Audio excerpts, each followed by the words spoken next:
Hi guys, it's Adrian here, IAmJadoreTV, and I'm with Eleanor.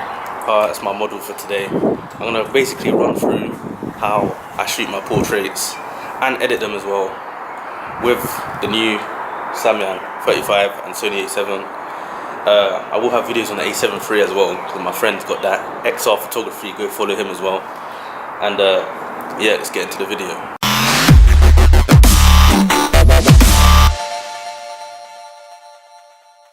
Alright guys, the first things first, I'm going to position your model. I positioned Eleanor right here. We're in a Guildford Cathedral. I'm sorry about the flare, this is a cyber shot. But yeah, I'm going to position your model for portraits however you want to take them. You want to get your settings right. I'm trying to do this one-handed, but as you can see here, I'm going to keep it about 160. ISO 80 1.4 and never take it out of 1.4. and my focusing point I put in the middle so I can focus right on the face. You can hit that button, make it smaller. I use the small, gone past it. I use the small spot so it can focus right on the eye.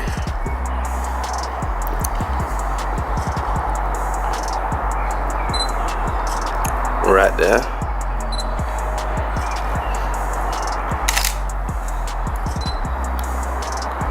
I'm pressing buttons guys at the same time, it's my bad.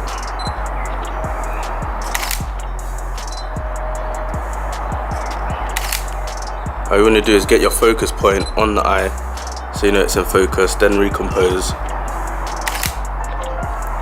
and then you can take your shot. Okay guys, so now we are in Lightroom Classic CC. Since my last tutorials, they have updated Lightroom, so there's a few new panels. They've got a new profile which is up here. They moved the dehaze button, which I told you this is a great tool. They moved that up so it's in the main basic editing panel. And I think that, yeah, the HSL color is now just those two together here, but I might do a separate video on that one. So we're going to get into editing this one right here. And first things first is what I always do. I always go to the profile. You can add your favorites as well, so you can add a favorite. Mine is, of course, as you know already if you watch my others, camera clear. You can see it changes the tones already. So what I'm going to do is just slightly adjust that. Don't want it to you can go for the quite yellow-ish vibe. Add some tint in there. I like the vibe that's given.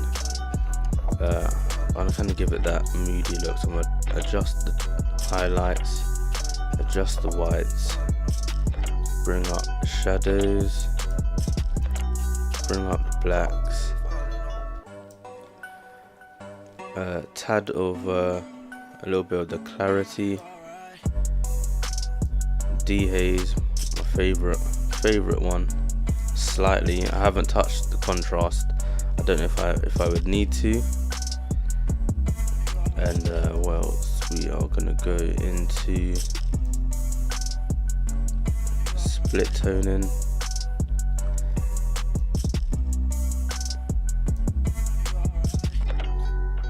You can see what that does. And if you want a specific color, you're just gonna click that box here, and then you can go. As you can see, I want more blue. You can see it changing. Go to more blue side up. That's it right there.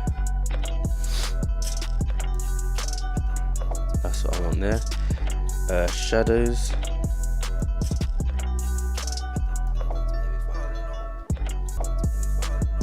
Again, I want some blues back into the shadows. Not so much. And detail tab, this one I take this stuff away. I don't use it. I don't like how much it gives. Kind of gives it too much of a layer on top when we move those higher, which is why I don't use those. And I adjust this part. You don't want it too sharp.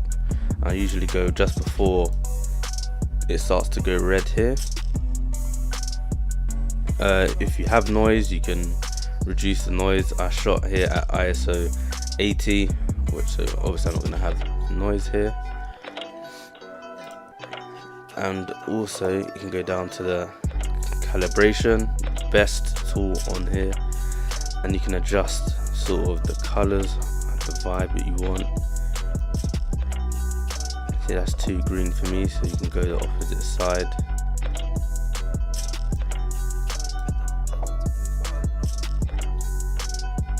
Kind of gives it a nice vibe you want. Kind of gives it that orange and teal type vibe.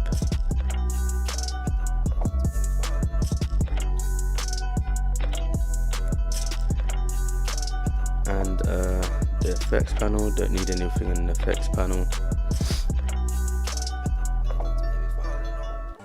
What else are we gonna go to?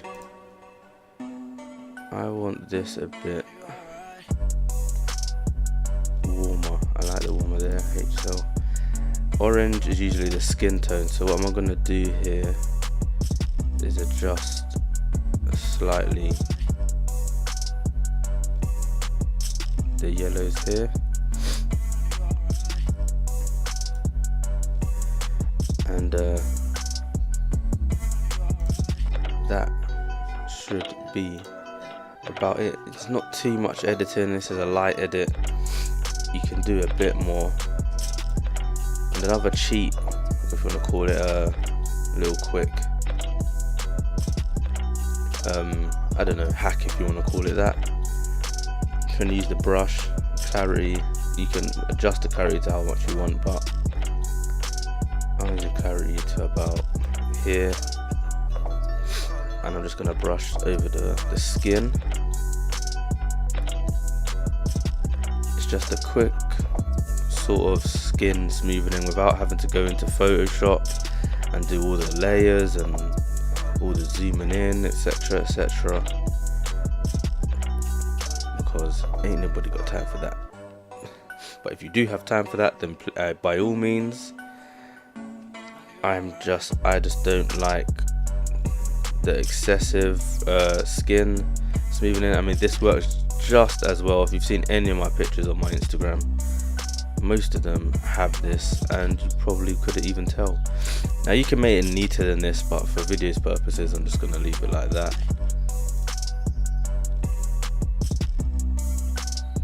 And then when you're done, as you see, it gives it a kind of a more smoothing in look. If you want to make the eyes brighter, you can also do that. These are all of my presets, guys, and you can zoom in there. I mean, look at that. That is pin sharp there from the Samyang 35. New Samyang A autofocus I need to add. I will do an update video as well of that lens, just so I'm gonna give a little talk about it. But we're gonna go to 1:1 aspect ratio.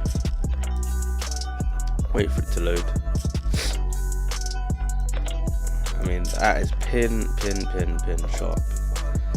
As I use this small focusing dot on the A7, because you can go small, medium and large. I use small.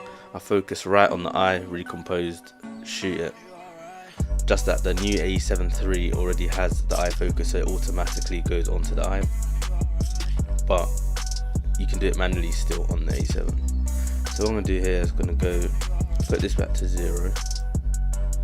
Shadows, going to bring that up, small, make the point small, go around. You don't want to go over the black of the eye, you want to avoid that as much as you can. I'm just going to go around this one as well. And when I zoom back out, you'll see it just kind of gives it the glossy effect. Not too heavy, but it'll give it a nice glossy effect. So what you can do now is fit. As you can see, just gives the eyes the nice glossy effect.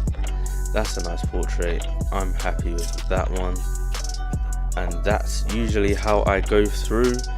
I may, because of video's sake, I haven't spent as much time as I normally would, but you get the idea. That's literally everything I go through when I edit.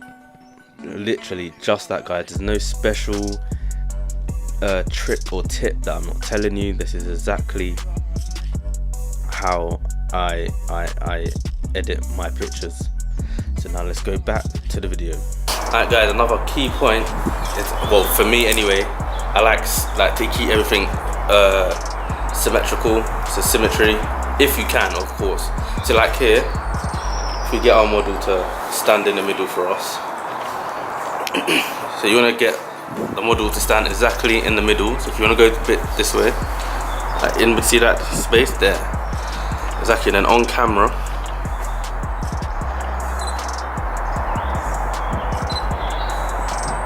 you can see right there. You can see that right in the middle.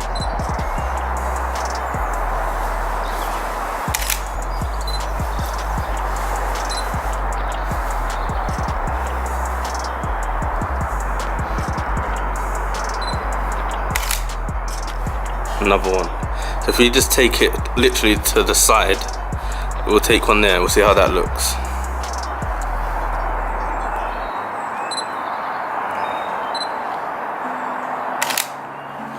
And that's one to the side.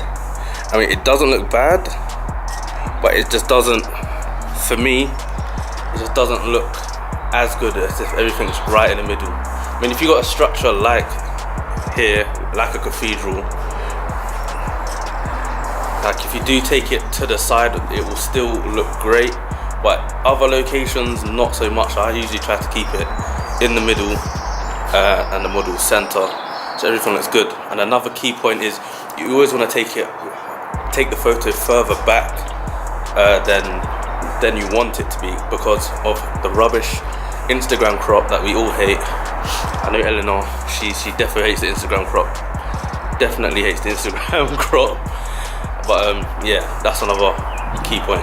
And as for settings wise, I don't take my 35mm out of 1.4. Keep it 1.4 and adjust everything else, because I want the bocaliciousness.